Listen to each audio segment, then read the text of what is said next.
Olá, queridos alunos. O tema da aula de hoje é a Revolução Russa de 1917. Então, vou começar com uma introdução dos primeiros 15 minutos e depois, dependendo, a gente continua a aula. Então, o tema da aula de hoje é Introdução à Revolução Russa e os motivos que levaram a essa revolução, beleza? Então, a primeira coisa que eu acho que é muito importante da gente definir é a definição do que é revolução. Nós já fizemos isso, quem foi meu aluno, principalmente no 8º ano, a gente faz isso também no 2º ano do ensino médio, dependendo da matéria. Então é muito importante definir o tema revolução, que é um tema confuso e que as pessoas tendem a confundir revolução com revolta principalmente. São duas coisas totalmente diferentes. A revolução, ela começa possivelmente com uma revolta. E segundo diversos autores, como Hannah Arendt, Christoph Hill e outros autores, ao se definir revolução, é importante entender que há uma necessidade de uma alteração total no sistema político, econômico, social e cultural.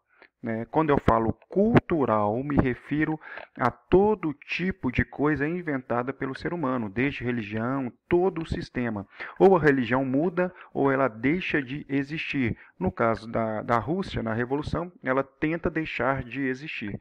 Então, definir revolução, movimento social que busca mudança drástica nos sistemas políticos, econômicos, sociais, culturais, sempre através do uso da violência. Não existe revolução, segundo os autores de ciências humanas, sem violência. Então, é necessário a violência para fazer todo o processo de mudança. A classe social que estava no poder, ela não pode, de jeito nenhum, continuar e permanecer no poder. Então, dessa forma, a antiga ideologia, aqui eu uso a palavra ideologia como ideias, conjunto de valores, que nós chamamos de ismos. Então, é um conjunto de valores, eu vou falar mais um pouquinho sobre isso depois, durante a Revolução. A antiga ideologia, ismo, é substituída por uma nova ideologia. Nesse caso aqui, a gente vai observar em várias questões, quando nós estudamos revoluções burguesas, é a substituição do absolutismo pelo liberalismo. E aqui agora é do absolutismo passando um pouquinho pelo liberalismo e surgindo um novo princípio aplicado por Lenin, que é então o que nós chamamos de socialismo, e Lenin desejando a aplicação do comunismo no futuro. Também, posteriormente, nós vamos fazer uma breve diferenciação das duas ideologias, não são as mesmas, Socialismo e comunismo são diferentes nas suas ideias principais. Então, beleza. Para começar o assunto, então, a gente já introduz os antecedentes da Revolução. O que estava acontecendo que favoreceu, então, a origem da Revolução? Primeiro, a família que estava no poder, a dinastia que estava no poder, era a dinastia Romanov. Então, é importante entender que a Rússia, em pleno século XX, ela ainda era uma monarquia feudal. A Rússia permaneceu com o feudalismo até o século XX. Então é importante entender que o sistema político russo ainda era feudal, ainda tinha a servidão coletiva, os camponeses eram servos, não existia ainda uma classe burguesa influente e muito menos a classe operária, aqueles que moviam as máquinas. Você não tinha então os homens de negócio e nem os operários ainda proeminentes nesse sistema. Você tinha um sistema chamado czarista ou czarista, que é uma monarquia hereditária, absolutista, sustentada por uma ideologia onde a Igreja Ortodoxa apoiava a figura do czar como uma divindade, escolhido por Deus. Atacar a figura do czar era atacar a vontade divina. Aqui não é uma teocracia, mas o czar era um representante no sentido assim, quem legitimou ele foi o nascimento dele, o nascimento de uma ordem criada por Deus. Beleza? Então ele tinha os seus direitos divinos. Então, se nós estamos falando de uma sociedade feudal, ou com resquícios do feudalismo, a sociedade era estamental. O que quer dizer isso? Uma sociedade por nascimento, onde a nobreza tinha seus privilégios.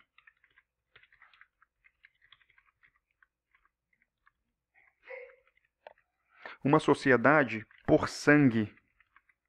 Então, ainda era uma sociedade baseada principalmente no feudalismo ou nos resquícios do feudalismo. Beleza? Um terceiro ponto muito importante, então essa sociedade aqui dificilmente tinha mobilidade social.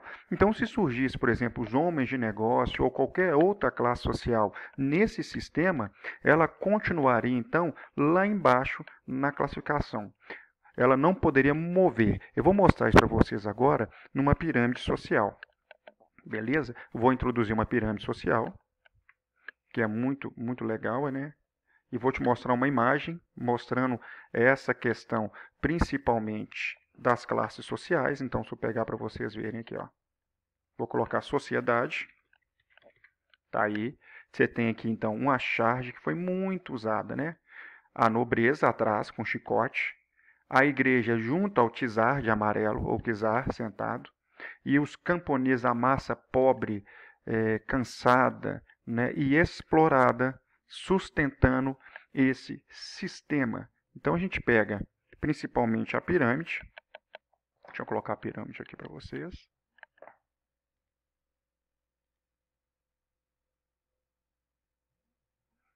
E a pirâmide vai ficar assim, ó, já até tinha adiantado.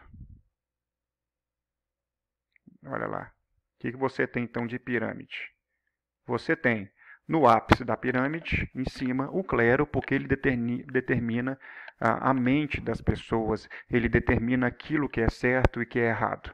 A nobreza e, por último, né, os servos, os camponeses, e aí, quando surgirem os homens de negócio, vou usar a expressão burguesa, depois explico por quê, e os operários aqui também, quando surgirem. Então, essa sociedade não há mobilidade, é por nascimento. Né? E aqui uma questão muito importante. Esses grupos aqui que estão no 1 e no 2, eles têm privilégios. Tá? Então isso é muito importante. Eles têm privilégios principalmente políticos e econômicos, porque o Estado mantém essas pessoas. A crítica que é feita a elas é que eles são parasitas sociais. Então, eles são parasitas sociais. E aí vem a característica dessa sociedade, principalmente da sociedade chamada estamental. Beleza? Essa sociedade é mantida é mantida pelo terceiro grupo, que é o opresso e oprimido. E aqui a gente entra numa pergunta que as pessoas não costumam fazer. Mas por que as pessoas, mesmo sabendo que são exploradas, não fazem nada? Por que elas não movem? Por que elas não conseguem lutar contra isso? O que está acontecendo com elas, que elas ficam presas nesse sistema? E aí eu faço um adentro, é por causa da ideologia. Alguns autores chamam isso hoje de ordens imaginadas. Tudo que é feito pelo ser humano e imaginado por ele tem uma finalidade, que eu vou falar agora. Então, para que o sistema czarista funcionasse, era necessária a aceitação da base da sociedade. A sociedade que estava embaixo deveria aceitar ele como escolhido de Deus.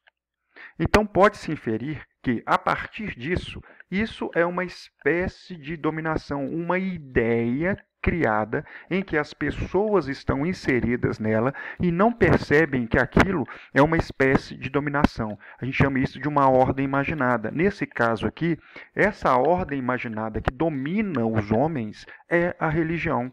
E ela impõe sobre eles um peso. Caso eu me levante contra eles, eu vou ser punido. Eu vou para o inferno. Ou age pelo medo, controlando então a população.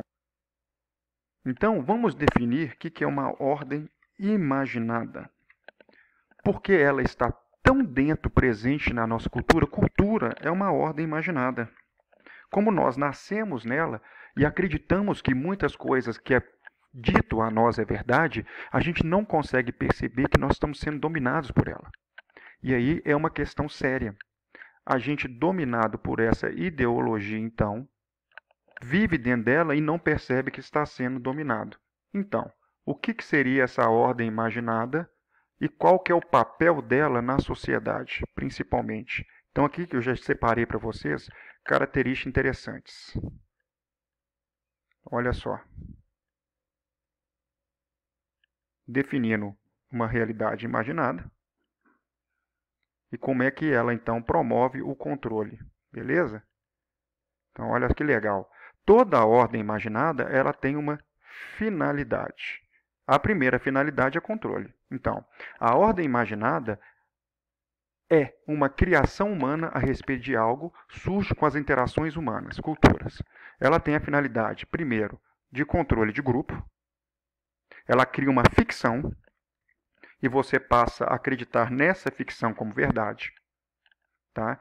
E ela move pela cooperação, ela cria a coletividade, então um controle de grupo, e esse controle de grupo você cria uma ideia que todo mundo acredita, exemplo, liberdade, igualdade, é uma ficção criada pelo homem e que as pessoas matam por isso, passam a acreditar. Igualdade jurídica, que nós vimos do século XVIII, a igualdade jurídica existe? Não, mas as pessoas continuam acreditando. E isso cria coletividade dos seres humanos. Eu consigo fazer esses seres humanos cooperarem comigo. Toda cooperação, apesar de parecer uma palavra com uma conotação legal, não é nas ciências humanas. Toda cooperação é movida e concebida pela exploração e pela opressão das pessoas.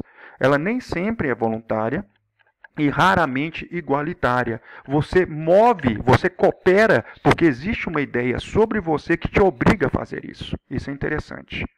A ordem imaginada, a terceira coisa que é importante determinar, essa ordem imaginada, a cultura, né, esse czarismo, essa ideia do czarismo e de outras coisas, é um conjunto de coisas, circunstâncias ou atos ligados ou relacionados entre si, né, arte, crença, moral, costume, hábitos, aptidões humanas adquiridos, promovem instintos artificiais, você não nasce com eles, mas ele cria um instinto em você para a obediência, que facilita a cooperação e o controle de estranhos sobre estranhos. Você não conhece uma pessoa, mas pensa que nem ela sem saber que pensa. Então isso é interessante perceber, é por isso que essa massa, esse grupo que está abaixo, ele não percebe a dominação.